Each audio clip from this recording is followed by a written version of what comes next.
The Lord hallelujah. पुन्हा एकदा येशू दयासागर चॅनलमध्ये सर्वांचं स्वागत असो. प्रियजनांनो, प्लीज येशू दयासागर चॅनल प्रत्येकाने लाईक करा, सबस्क्राईब करा, की जेणेकरून जास्तीत जास्त लोकांना हा व्हिडिओ दाखला जाईल, जास्तीत जास्त देवाची सेवकाही वाढवली जाईल, जास्तीत जास्त व्हिडिओ करून तुमच्यासाठी प्रार्थना केली जाईल. प्लीज प्रियजनांनो, येशू दयासागर चॅनलला प्रत्येकाने लाईक आणि सबस्क्राईब करा. प्रियजनांनो, आज या वर्षाचा शेवटचा दिवस आहे आणि हा पवित्र शेवटच्या दिवसामध्ये तुम्हासाठी एक सुंदरसं वचन घेऊन आलोय. सूत्रसंहिता 103 मध्ये परमेश्वराचं वचन सांगतं 12 मध्ये, पूर्व पश्चिमपासून जितकं दूर आहे तितके मी तुझे अपराध तुमच्यापासून दूर केले आहे.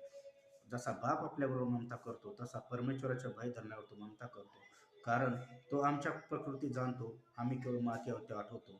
मानव प्राणी केवळ आयुष्य गवतासारखे आहे व ते वनातील फुलाप्रमाणे. जसं पूर्व पश्चिम पासून, जसं ह्या वर्षी प्रियजनांनो जर तुमच्याकडून काही पाप झाला असेल आणि काही पाप तुमच्या मनात असेल आणि तुम्हाला वाटत असेल आता ते पाप आहे, ते मला पुढच्या वर्षी बी माझ्या जीवनात येणार का, पुढच्या वर्षी बी माझ्या जीवनात येणार का, माझं जीवन कसं होणार, काय होणार, तर परमेश्वराचं वचन सांगतं पूर्व पश्चिमपासून जितके आहे तितके तुझे पाप परमेश्वराने दूर केलेले आहेत. प्रियजनांनो, जसं ते गव्हा चहा पत्तीमध्ये जशी ती बाई पत्ती विणून मागं टाकते, तसे परमेश्वराने तुमचे प्रत्येक पाप प्रियजनाने या वर्षाचे मागं टाकलेले आहेत. आजचा शेवटचा दिवस आहे या वर्षाचा.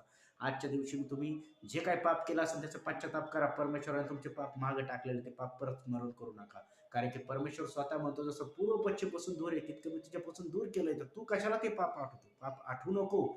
देवाचा गौरव कर आणि देवाचा स्मरण कर, कारण की देव म्हणतो मानव प्राणी किंवा गवताप्रमाणे आहेत.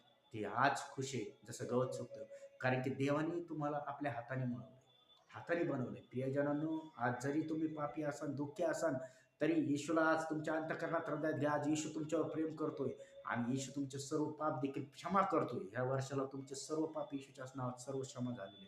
या वर्षात तुम्ही ब्लेसिंग झाली, या वर्षात तुमच्या जीवनात आरोग्य भेटलं, या वर्षामध्ये तुम्हाला परमेश्वर भरपूर ब्लेसिंग देणार. या वर्षात जे काही तुमचे पाप असतील ते परमेश्वराने क्षमा केलेले आणि क्षमा केले म्हणून त्या देवाला धन्यवाद द्या आणि परत ते पाप आठवू नका आणि स्मरण देखील करू नका, कारण की परमेश्वराने तुमचे पाप दुःख स्मरण करत नाही. तर तुम्ही देखील करू नका आणि आज खऱ्या अंतःकरणाच्या देवाकडे मी आज तुमच्यासाठी प्रार्थना करतो. सरळ डोळ्या का पवित्र देवा ईश्वराच्या जेवढे ऑनलाईन लेकरं बघत आहेत त्या प्रत्येकाला स्पर्श कर बाप्पा. जेवढे जेवढे जेवढे बघतात त्यांना ईश्वरा बसलेल्या प्रत्येक फटक्याच्या ओळाचा अर्घ त्यांच्या जीवनात प्रसिद्ध करतो. त्याचं डोकं दुखतं त्याचं डोकं बरं हो, त्याची कंबर दुखते त्याची कंबर बरी हो, हातपाय दुखते त्याचे हातपाय बरे हो, डोळे दुखते त्याचे डोळे, डोळ्याला आरोग्य रिसीव्ह करतो ईश्वराच्या नावात. बाप्पा, या वर्षात त्यांच्याकडून कळत न कळत झालेल्या पापाच्या पातकाची क्षमा कर आणि येणारं 2026 वर्ष त्यांच्या कोणतेही पाप त्यांना आठवून देऊ नको, कोणतेही श्राप त्यांच्या जीवनात नको प्रभू. येणारं 2026 वर्ष त्यांचा आशीर्वादित असं ब्लेस असून ईशू दयासागर चॅनलला प्रत्येकाने जोडून ठेवलं आणि ईशू दयासागर आशीर्वादित कर, ब्लेस कर.